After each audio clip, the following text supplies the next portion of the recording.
In today's episode, the Minolta X-700.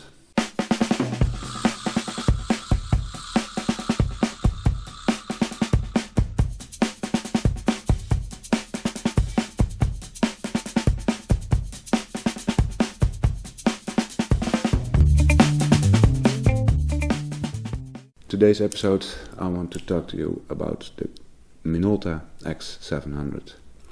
It was introduced in the same year as the Nikon FG was introduced, 1981, and it had the same features, almost the same features.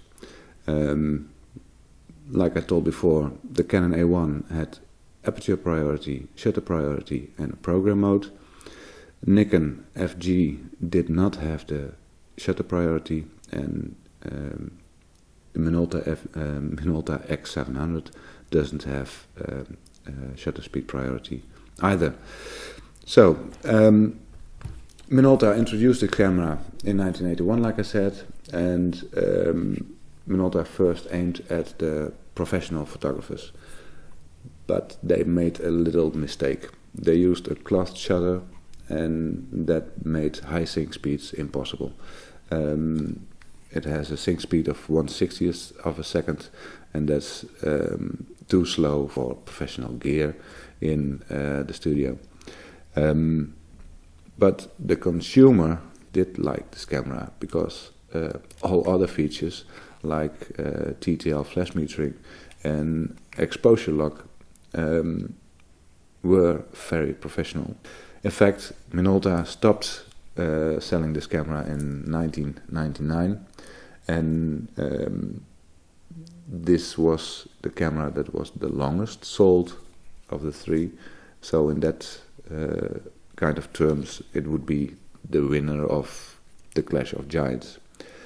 In 1981, so in the year of introduction, this camera was awarded with the European Camera of the Year award. Both Canon and Nikon didn't get that award, so that would make this a winner as well. However, if I look at build quality, if I look at the available features in the camera, then I would say the Canon A1 with the shutter speed priority and the very good build quality is surely the winner of the three.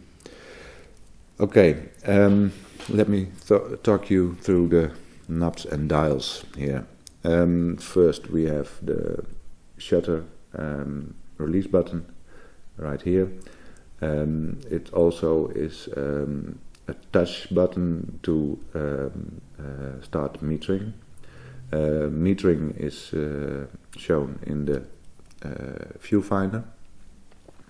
Also the selected aperture is shown in the viewfinder.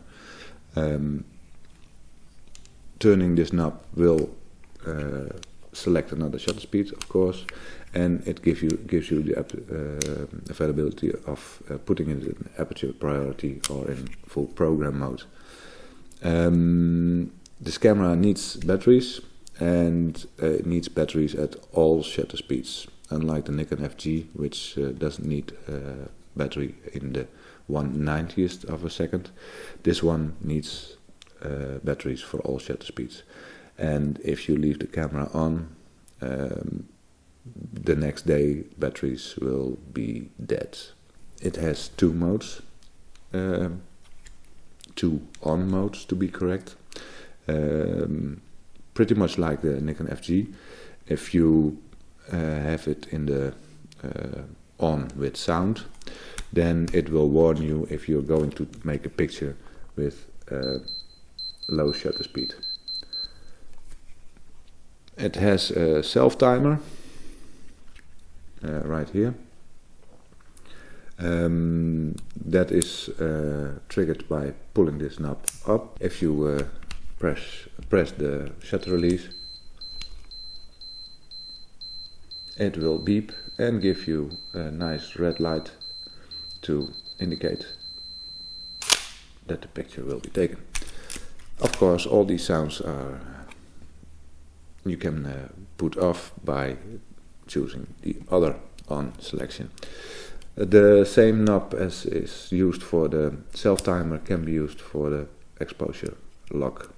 So your readings and settings will be locked, and you can move your camera to create a better composition if you want.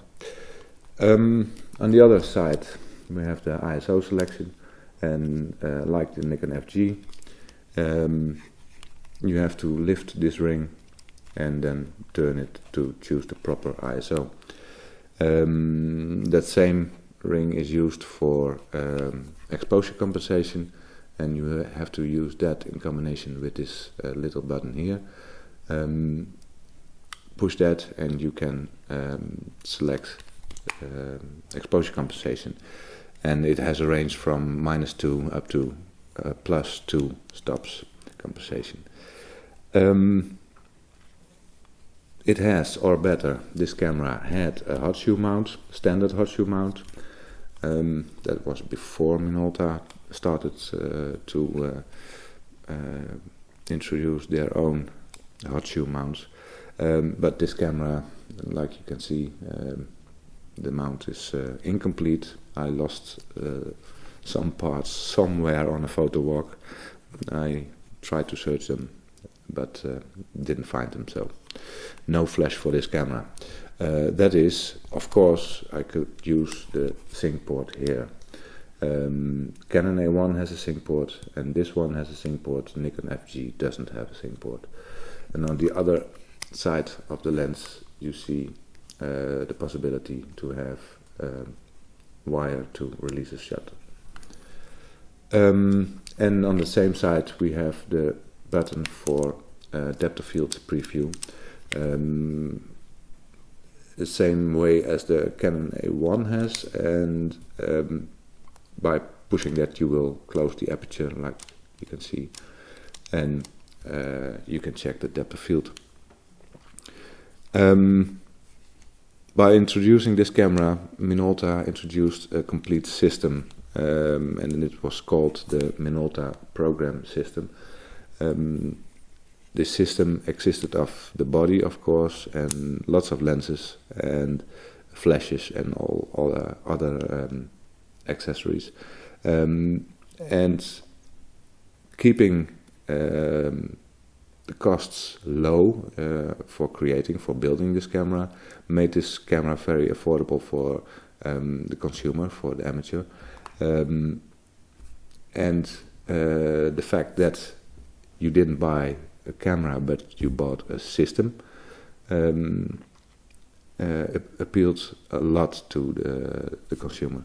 So it was sold very good, and Minolta sold it up to 1999, and that's much longer than Canon and Nikon did with their A1 and their FG.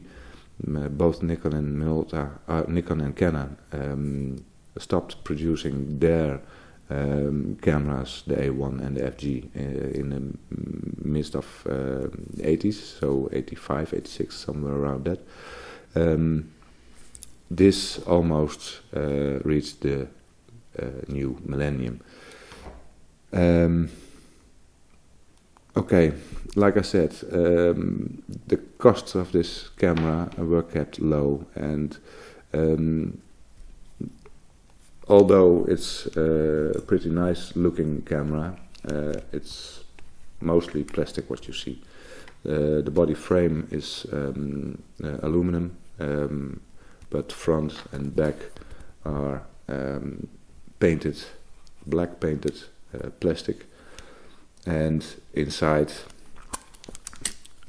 you can see more plasticky thingies, but nevertheless a nice camera. The back could be changed for a digital back, of course. That was possible for the Nikon FG and A1, Canon A1 as well, and of course you can put a motor drive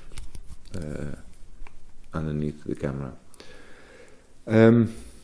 Yeah, the camera was sold with this lens, which is on this camera right now.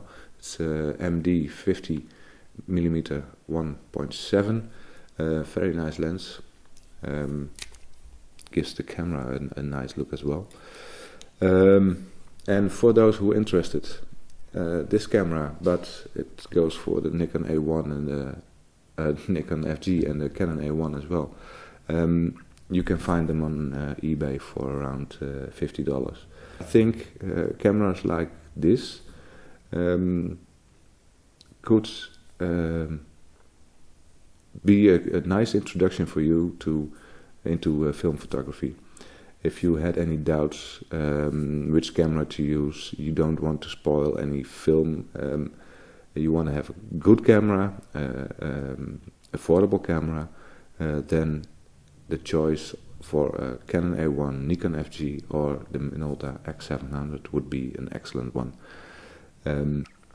So this would conclude the series on the Clash of Giants. I hope you liked it. If you have any questions or remarks, please leave them in the comments below. See you soon. Bye.